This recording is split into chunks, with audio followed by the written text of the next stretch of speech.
প্রিয় ছাত্রছাত্রীরা, আজ তোমাদের উচ্চ মাধ্যমিক 4th সেমিস্টারের বাংলা বিষয়ের সূচিপত্রটি আমি দিচ্ছি।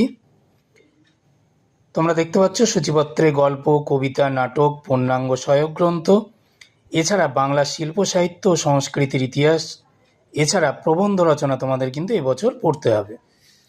আমি তোমাদের প্রশ্নের নাম্বার বিভাজন সেটা বলে দিচ্ছি।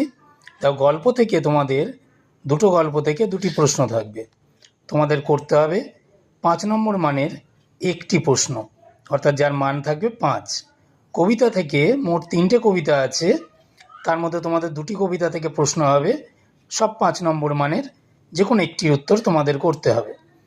নাটক, একটা নাটক থেকে দুটি প্রশ্ন থাকবে 5 নম্বর মানের, সেখান থেকে তোমাদের যে কোনো একটি বাছাই করে করতে হবে। সহায়ক